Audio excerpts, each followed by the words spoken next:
Maintenant, quand on dit Loba, ça veut dire Dieu en langue douala. Maintenant, il faut savoir pourquoi il veut dire Dieu. Maintenant, ça ne veut pas dire que c'est Dieu. On va entrer dans la définition de Dieu. On va retirer quelques mensonges qu'ils ont mis dans le titre de Dieu. Puisque dans Dieu, ils vont dire divinité, l'être supérieur. Ils vont dire entité, ils vont dire créateur. Mais on va enlever créateur là-dedans. On va enlever créateur là-dedans. Dans la définition de Dieu. Parce que la définition de Dieu ne mérite pas qu'il y ait créateur là-dedans. Parce que Dieu c'est une créature. En tout cas, quand il dit Dieu c'est une créature, votre faux Dieu c'est une créature. Maintenant, c'est pour ça qu'on va dire Loba. Mais le mot Dieu n'existe pas dans la langue douala. La définition de Dieu, c'est-à-dire la comparaison de Dieu n'existe pas là-bas.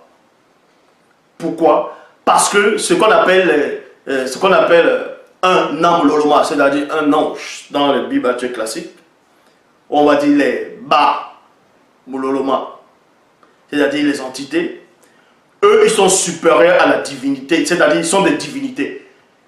Parce que ce sont des créatures, certes, mais elles sont supérieures à tous vos dieux de toutes vos religions.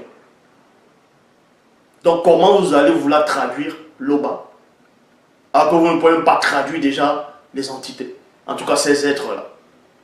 Puisque dans la langue Sawa, dans l'Afrique ancestrale, quand on voyait ce que vous appelez un ange, on ne disait pas « Ah, voilà un angel ». On ne disait pas « angel ». Ça, c'est les traductions, ça c'est après la colonisation. Ça, c'est pendant la colonisation et après. Mais quand on voyait un ange, ce que vous appelez ange, le mot ange, dans la langue Sawa, en tout cas, ce n'est pas angel. Ça, c'est ce qu'on vous raconte là. L'équivalent, c'était quoi? On disait un mundi. Mundi, c'est-à-dire un esprit. C'est comme ça qu'on certains les appelaient. Esprit. Maintenant, d'autres vont dire, quand on voit, on va dire un namuloloma. Parce qu'il y a maintenant ce qu'on appelle la précision. Et il y a un mundi. Mundi, c'est quoi? C'est esprit. Parce que tous sont des esprits dans le grand ordre des choses.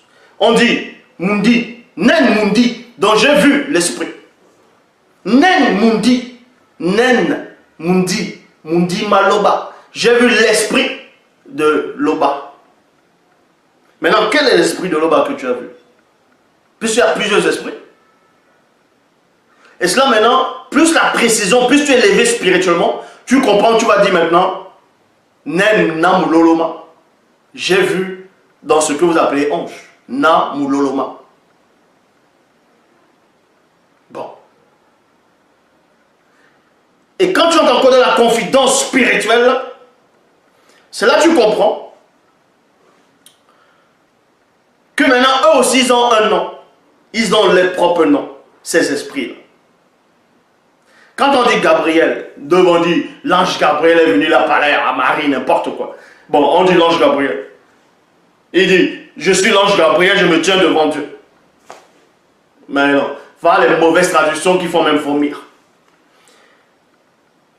Quand on vous dit que l'ange Gabriel est venu là parler à Marie, elle a dit, je suis Gabriel. Mais elle aurait pu dire, Gabriel c'est qui? Le fait de dire je suis Gabriel, on m'a envoyé vers toi, ça dit qu'elle connaissait déjà le nom de Gabriel. Elle connaissait déjà ce nom. Et comment elle a fait pour connaître ce nom-là? Ça, on va vous expliquer. Donc, dans la Bible de Jérusalem, l'adversaire virgule, celui qui s'élève au-dessus de tout ce qui porte le nom de Dieu, avec des majuscules, ou reçoit un culte. Donc, on reconnaît par là qu'il y a quelqu'un, selon les mots que j'utilise pour que vous puissiez comprendre, qui est au-delà du titre de Dieu. Et comment on fait pour traduire ce qui est au-delà du titre de Dieu? On va aller. Bible en français courant.